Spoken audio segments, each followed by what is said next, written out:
Ah, le cinéma d'auteur français. Il n'y a personne qui regarde, on en sort une pelletée par an. C'est financé en partie par un budget à base de taxes et de fonds publics, dépensés via la décision d'une poignée de gens, et c'est récompensé par cette même poignée de gens et leurs copains pour se féliciter de leur bon travail. Un cercle infini et non vertueux qui dure depuis maintenant un bon nombre d'années et qui nous a donné moult films des plus déprimants et soporifiques. Ah, et il y a aussi les comédies françaises, mais là c'est la pub et les sponsors qui payent comme pour les youtubeurs comme moi. Eh bien, il y en a un parmi ceux-ci qui les dépasse tous. Un film historique, j'insiste sur les guillemets, il s'agit de Jade. Un film de 2019. Et par contre, il y en avait beaucoup qui étaient contents parce qu'on disait que t'étais une brave fille. Ah. Oui, beaucoup disaient que t'étais une brave fille. Et si on l'avait brûlé, il y en a beaucoup qui l'auraient pleuré. Tiens. Et il y en a même à présent qui disent que t'es peut-être une sainte. Ah bon? Seulement, il ne faut pas en parler à personne. Mais avant de vous parler du film, analysons tout d'abord sa cover. Ah, croyez-moi, on voit pas ça tous les jours. Le level d'humilité est présent. Tout d'abord, le film a bien évidemment été sélectionné pour le Festival de Cannes, avec mention spéciale du jury. Le jury, hein, pas le public. Il y a une légère différence. Et on comprend mieux pourquoi en regardant les différences de notes entre le public et la presse sur Allociné. Non mais c'est à croire qu'on n'a pas vu le même film qu'eux, c'est pas possible. Alors pour le coup, la jaquette reprend quelques-unes des critiques que l'on retrouve sur Allociné, qui qualifie le film de, alors, je cite, vibrant et poignant, de joyaux très purs, ou encore d'être d'une époustouflante beauté. Et bien sûr, la meilleure de toutes, qui nous dit que, plus que jamais, le cinéma de Dumont s'affirme comme cette langue étrangère inouïe à l'intérieur du cinéma français. Ce qui ne veut rien dire. Non mais le film est peut-être en allemand, hein, je sais pas. D'ailleurs, allez voir les critiques spectateurs 5 étoiles sur Allociné.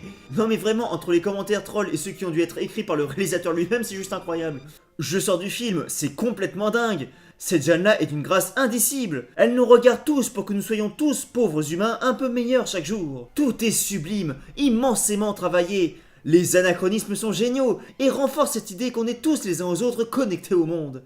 Pour les anachronismes, j'y reviendrai d'ailleurs. Dumont a un culot monstre de se présenter en salle avec un tel film. Et en même temps, ça touche à l'éternel. J'ai adoré. Ça c'est sûr, hein, fallait avoir du culot. Les chants de Christophe de nos films, une grâce inouïe. Le mythe écrasant de Jeanne dans l'univers si singulier du Dumont. Le pari était énorme. Bravo. Le film suit un chemin de crête et il ne bascule jamais dans le grotesque. Chaque plan est d'une maîtrise absolue. C'est original, c'est intelligent. Que dire de plus? Un chef-d'œuvre. Allez, une dernière. Un moment de pure grâce. La langue est magnifique. On en parlera plus tard de ça aussi. Ce film est tout ce que Hollywood n'est pas. Ici, pas d'action, pas d'effets spéciaux, pas de mauvais goût. Mais nous sommes emportés vers les hauteurs, dépaysés, émus, profondément touchés. Toute ma gratitude à ceux qui ont rendu ce film possible. Ah, et je vous lis un extrait du résumé de la jaquette. Jeanne est une œuvre dont émane une délicieuse impression d'irréel et d'abstrait. Christophe, invité improbable du cinéma de Dumont, met en musique les mots de Charles Péguy de sa voix pure et cristalline. Une manière sublime d'ancrer l'histoire dans le présent. Eh oui, parce que je ne veux pas vous gâcher la surprise, mais il y a une chanson dans le film.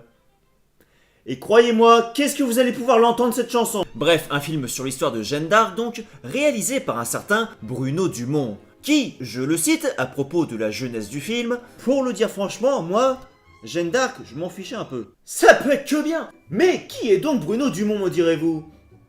Croyez-moi, vous voulez savoir. Bruno Dumont, né en 1958, est un ancien professeur de philosophie reconverti dans le cinéma, qui s'est en particulier fait connaître en 2016 avec Maloute, qui a tout de même fait plus de 1 demi-million d'entrées en France.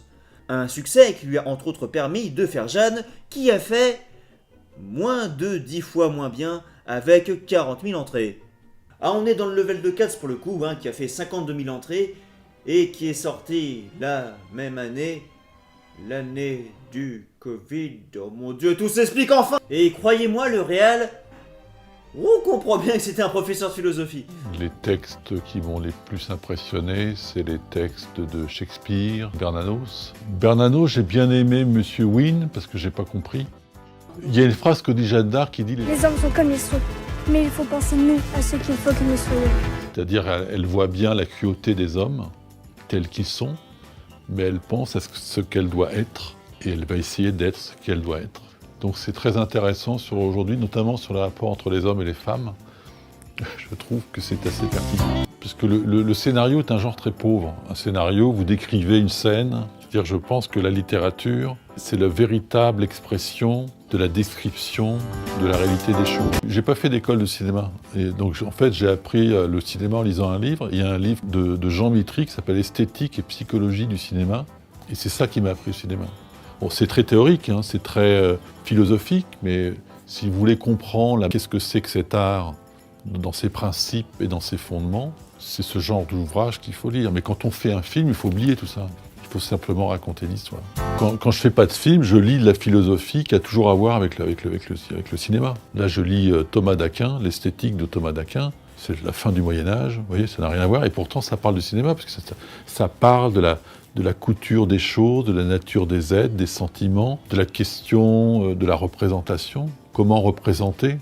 Bon, c'est une vraie question cinématographique. Eh bah, dire que le scénario avec les nazis qui faisaient du kung-fu au Ghana était au perché. Sur ce, c'est parti pour que je vous raconte le film. Et j'ai aucune idée de comment je vais faire, puisque ce film ne comporte littéralement que 2 décors. La plage avec les bunkers allemands faisant office de château, et la cathédrale avec ses barrières 100% d'époque. Bref, tout commence donc à la plage où l'on découvre la jeune Jeanne. Et dès les premières lignes de dialogue, on sent qu'il va y avoir un problème. Madame Jeanne, je voudrais que vous touchiez ce chapelet. Et pourquoi faire? Pour qu'il soit bon.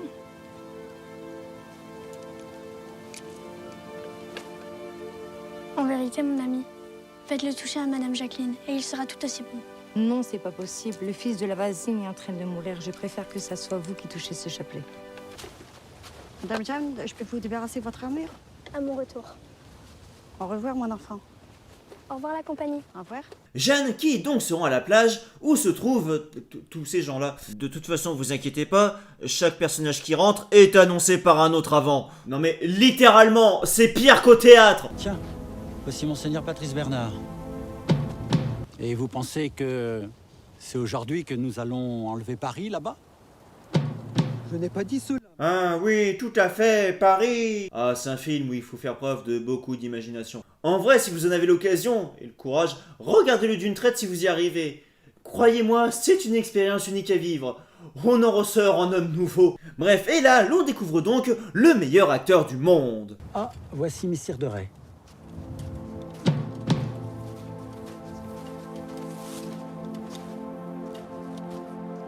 Eh bien, messire, on s'est levé de bonne heure ce matin? Vous n'avez pas l'air bien content, monsieur le maréchal, de toutes ces batailles-là.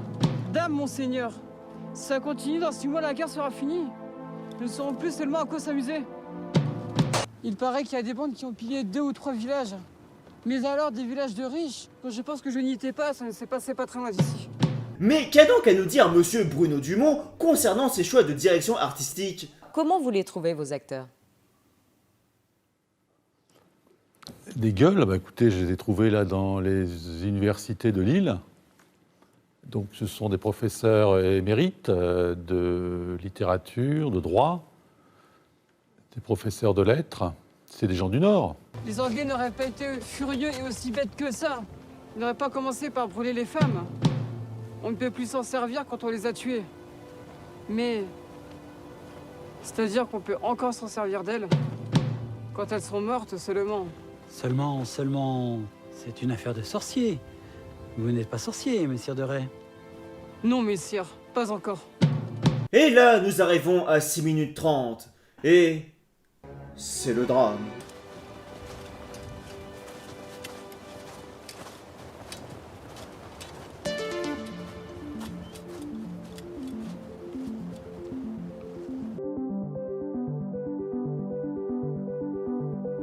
Oh mon Dieu, je savais la douleur des batailles quand les assaillants fous se ruaient à l'assaut.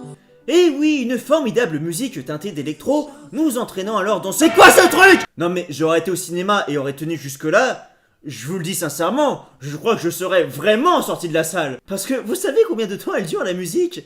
Avec littéralement la caméra qui ne suit que Jeanne, ne bougeant pas, avec les persos qu'on vient de voir en fondu derrière de temps en temps, on sait pas trop ce qu'ils font là d'ailleurs. Mon Dieu. Et le ciel vide. Elle dure jusqu'à 12 minutes 50. Ça fait 6 minutes. 6 minutes où l'on regarde un personnage ne bougeant pas sur de la musique électro. Je répète, 6 minutes. Je suis venu voir un film sur Jeanne d'Arc. Mais une fois de plus, qu'a à nous dire monsieur Bruno Dumont à ce propos? J'ai beaucoup de mal avec la musique française, je pense que c'est parce qu'on comprend le texte. C'est un problème, alors quand on écoute la musique anglo-saxonne, le texte est musical, donc on ne comprend pas ce qu'ils disent. Alors quand on lit ce que raconte Bob Dylan ou ce que racontent les Rolling Stones, c'est assez affligeant quand même. Moi je ne comprends pas très bien l'anglais, ça ne me dérange pas. Et dans les auteurs français, j'aime beaucoup les plus poètes en fait, c'est-à-dire ceux qui malaxent bien la langue française, qui ne veut plus rien dire. Cet homme est un génie. Et en parlant de musique, il y a tout de même un fond musical de temps en temps. Mais enfin, un fond musical. Un tambour qui joue Donut toutes les 5 secondes pendant 10 minutes! Il y a monsieur de Goudecourt qui arrive. Croyez-moi, c'est long 10 minutes. Bref, mais c'est alors la scène de la bataille. Et oui, il y en a une. Ceux avec une Jeanne qui a 10 ans et 20 figurants.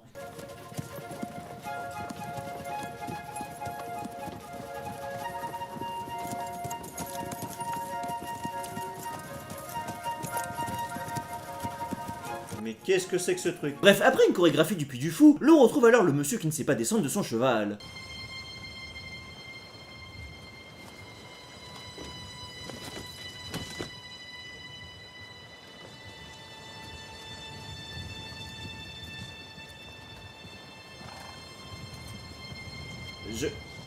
Non, elle est bonne, on la garde, scène suivante. Vous croyez, monseigneur, que le roi Je notre ne sire... crois rien, madame, et je n'en sais rien. Je n'en sais rien du tout.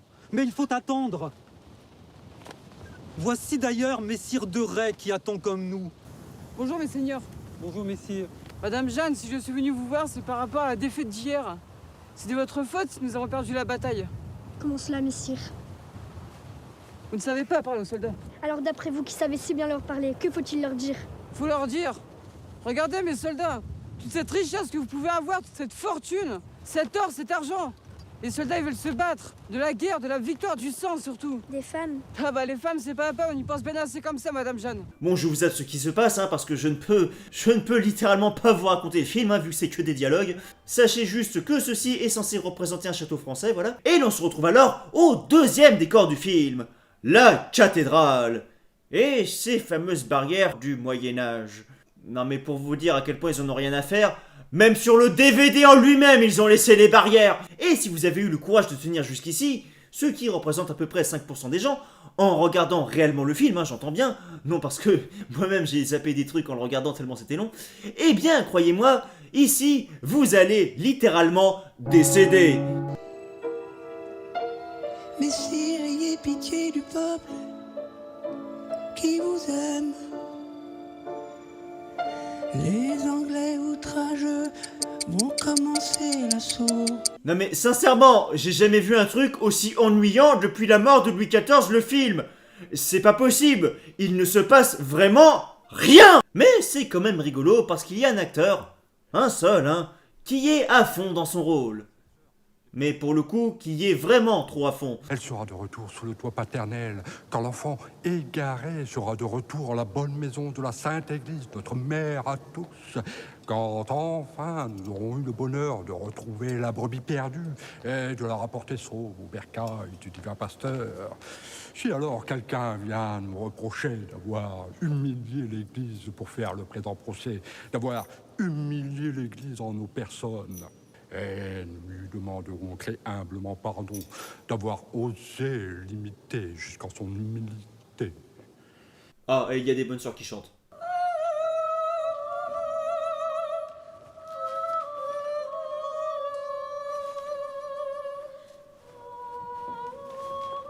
On continue. Donc bref, on a toute la partie d'avant le procès qui est interminable. Cela est vrai. Puis on a le procès en lui-même qui est d'autant plus interminable. Nous vous demandons pardon, Jeanne. Avec des dialogues qui nous feront prendre 2 Doliprane et 5 aspiriné. Oh tiens, seigneur Ardécite. Il y est pourtant parlé de l'antéchrist. Vous entendez ce que je dis, mon maître, en un sens qui n'est pas le mien. Et vous posez une question que je ne veux point poser encore. Que je tiens à vous dire quelques paroles charitables, amicales, familières, simples, sans aucun après. Bon. Je vous prie de m'écouter jusqu'à la fin, je serai très bref. Je vous prie de ne pas vouloir me donner de... Je vous prie de m'écouter sans m'interrompre, car les discussions ont duré bien assez longtemps et qu'elles sont finies. Je vous prie de bien vouloir ne pas me donner de réponse, parce que les interrogatoires ont duré bien assez longtemps et que... Puis on a une petite transition par la préparation dans la salle des tortures, qui est en extérieur. Ce n'est pas pour nous, ça, la chaîne. Comment ça, c'est pas pour vous? Bah non, ce n'est pas pour nous. Ce n'est pas pour la tourmenter, ça, la chaîne. C'est pour qu'elle se tienne tranquille dans la prison, c'est tout. Bah, à qui je vais demander l'utilisation de cette chaîne? Mais moi, je ne sais pas, mais ça ne me regarde pas. Ça ne me regarde pas. Ça vous regarde pas. Les acteurs sont une fois de plus si à l'aise. C'est des gens du Nord. Et là, on arrive au jugement de Jeanne, où il se passe quelque chose de magnifique que je suis obligé de vous montrer. La déclare hérétique sur le champ et tout de suite l'abandonne aux bras séculiers. Et qu'on la brûle et qu'elle s'en aille en enfer. Oui, en enfer.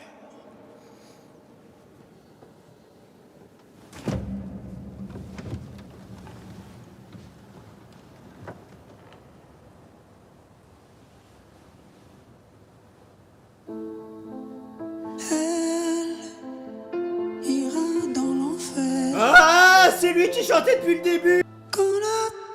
Mais il y a Monsieur Propre, Monsieur Propre, Monsieur Propre, Monsieur Propre. Ou alors c'est l'agent 47 qui s'est perdu pendant sa mission. Et il est visiblement aussi choqué que nous, puisque sérieux, c'est vraiment lui qui chante. Et là, après 5 minutes de chanson, Silence, silence. il se rassoit.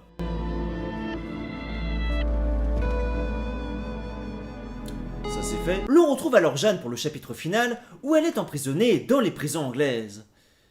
Ah oui, les fameuses prisons anglaises construites par les Allemands en 1944. Prisons où, après des dialogues une fois de plus d'une profondeur inégalée... Oui. Malheureusement, il paraît qu'à la dernière minute, elle aurait pris peur et qu'elle aurait signé un papier pour pas qu'on la brûle. On vous la ramène. C'était pas la peine de la prendre, c'est pour la ramener. Moi, ce qui m'ennuie, c'est que ma femme, elle a mis ta belle robe du dimanche. Et avec le bout de tout le monde qu'il y avait, on a tout abîmé sa robe. Jeanne, comme nous, spectateurs, trouve enfin la délivrance en étant brûlée sur le bûcher. Toute seule. Elle s'est mis le feu, je sais pas. Fin hein? Mais attendez, il y a eu autant de gens pour faire ça? Mais il crédite aussi les chevaux dans le générique ou quoi? Il y a pas dû avoir plus de 20 acteurs et 2 caméras pour tourner ce truc? Mais combien ça a coûté? Tiens, c'est marrant, c'est pas marqué, il y a un point d'interrogation. Et voilà, c'était donc le film Jeanne par Bruno Dumont. Mais il faut savoir, c'est qu'après avoir vu ce film, en soirée avec des amis, oui, on a des soirées très tristes, nous avons découvert qu'il y avait un autre film du réalisateur sur Jeanne, un préquel à celui-ci, Jeannette.